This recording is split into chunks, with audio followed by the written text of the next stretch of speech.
石玉跟仲明大眼瞪小眼，九嶷山是什么虎狼之地吗？这一个一个都喜欢往外跑。石英跑了就算了，石青那个皮猴又把他的2个乖徒儿拐走了，就问为何不将他一起拐走，留他一个老人家跟一只鸟干瞪眼，很好玩吗？仲明有话说，我不是鸟，我是神兽。要知道，若不是石影嫌仲明碍事，没带他，现在大概率就剩石玉一孤寡老人斗鸡眼了。凡人界跟以前魏无羡待过的修真界没什么两样，除了没有修炼之人之外，都大差不差。逛了3日，3人便启程回九嶷山了。要知道，魏无羡受了不小刺激，他要回去努力修炼。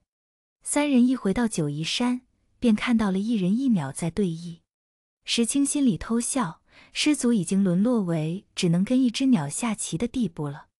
仲明看到望羡2人回来，看到了希望的曙光，小望姬，你快点过来，我快撑不下去了。魏无羡无语，不就下个棋吗？怎么搞得仲明经历了生死一样？要不要这么夸张？魏无羡哪里知道，石玉的低气压冻得他快要晕厥了。若他们再不回，仲明可能就成冰雕仲明了。魏无羡和蓝忘机向石玉问了好，又行了一礼。然后魏无羡就拉着蓝忘机一起去修炼了。当然，魏无羡还将他在凡人界买的酒孝敬了师尊，毕竟那是他认为不错的酒。直到望羡2人离开，仲明还在傻眼，没有他的礼物就算了，竟然还不搭理他，他到底还有没有授权了？石玉也很猛，这俩徒弟怎么这么积极了？魏无羡也不满山打灵鸟灵兽了，一看就很有问题。石青对上石玉的目光，他无奈一摊手，别问他，他什么都不知道。他也很猛好吗？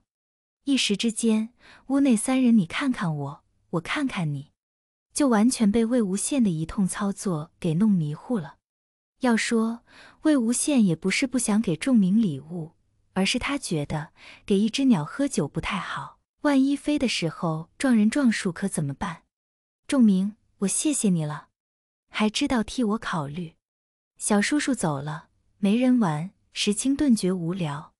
算了，他还是回仙界揍人玩去吧。本来是想带小叔叔一起去仙界的，眼下小叔叔忙着修炼，他就一个人去了。等下次他再带小叔叔一起去玩。石青来得快去得也快，石玉无奈摇头。好好一个女孩子，怎么就被养成这样了？整日不想着找个人嫁了，而是琢磨着找哪个打一架。一想到石青小时候，总有人隔3差5找上门来要说法，原因是石青又将人打了，他就很无奈。后来石影和朱颜介入了，也没有什么用，依然3天2头有人来哭诉。幸好现在九嶷山安静了，至少不会有人来告状。石青都是战神了，谁还敢去告状？告状管用的话，他们还会被揍吗？现在不仅仙界的仙们，魔界和妖界的魔和妖们一听说石青的大名，立刻就退避三舍。他们惹不起，躲得起，被揍一顿就算了，还得在床上躺个把月甚至几年的，就太惨了。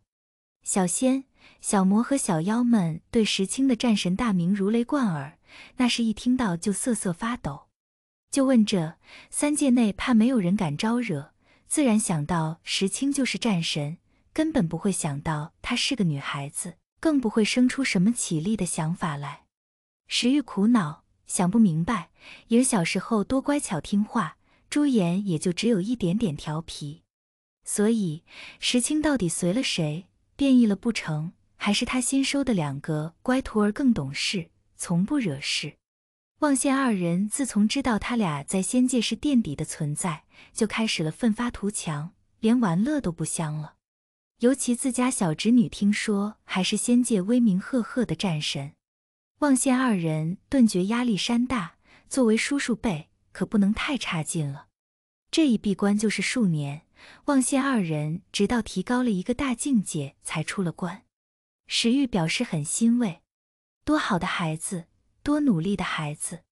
魏无羡和蓝忘机一出关，听说石影和朱颜回来了，心里很开心。魏无羡表示他应该跟哥哥嫂嫂谈一下关于小侄女的事情。石影听到魏无羡说石青立志要一个人独美的时候，眼皮跳了跳。他觉得没什么，反正石青还小不是，说不定就是正缘还没出现。就算真的一个人，他又不是养不起。对于石影的反应，魏无羡表示担忧。怪不得小侄女这么跳脱，原来是哥哥不管啊。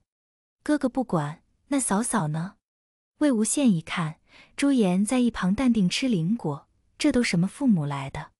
感觉比他自己父母还不靠谱的样子。魏无羡哪里知道，并不是石影和朱颜不想管，而是孩子大了，根本管不了。杨凤因为那套早就被石青玩得滚瓜烂熟了，大家都心知肚明，你说你的，我做我的，总归人生是自己的，做父母的也不好强行干预。古往今来，可是出现了不少父母强制子女按着自己的想法和安排走，从而酿成不可挽回后果的案例。石影表示，他还是很民主的。比如魏无羡跟蓝忘机在一起，他就没有阻止。那么，就算他女儿真的打算终身不嫁，他也只会支持。他的想法又不一定对，女儿喜欢便好。魏无羡可不知道这些个弯弯绕，反正落在他眼里，就是石影和朱颜对石青不管不顾。从石影那里出来，魏无羡就是一通抱怨。蓝湛，你说哥哥嫂嫂以前也不这样啊，他们为何不关心小侄女的感情问题？看蓝忘机不回话，魏无羡继续小嘴巴巴地输出。你说小侄女那性子，整日打打杀杀，一定会有很多仇家吧？不行，还是得提升实力。蓝忘机诧异，魏无羡这思绪也太跳跃了些，他们不是刚结束闭关，不会又要闭关去吧？魏无羡拉着蓝忘机又返回了石影的宫殿。那个，哥哥你有没有快速提高修为的办法？对于望羡去而复返，石影挑了下眉，还以为又回来继续讨论孩子教育问题的，没想到是问这个。你们慢慢修炼即可，那么着急做什么？石影在望羡二人身上停留片刻，继续道：再说，心急吃不了热豆腐，打好每一步的基础很重要。魏无羡自是知道这个道理，但是他只是抱着侥幸心理，希望石影能有更好的办法。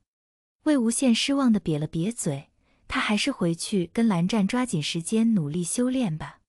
看着魏无羡恹恹的神情，朱颜突然来了一句：我倒是有个好主意。什么？魏无羡的眼睛立马就亮了起来，眨巴眨巴地看着朱颜。朱颜咳嗽了2声，才说道：你们可以双修啊。蓝忘机老脸一红，这个话题还怪不好意思的。双修真的可以？魏无羡化身好奇宝宝。朱颜认真点头，有专门的双修功法，你和小忘机可以到藏书室找找，说不定就有适合你俩的双修功法。魏无羡和朱颜一问一答，聊得不亦乐乎。都快聊到修炼姿势了，石影和蓝忘机就在一旁淡定地听着，只是谁尴尬谁心里知道。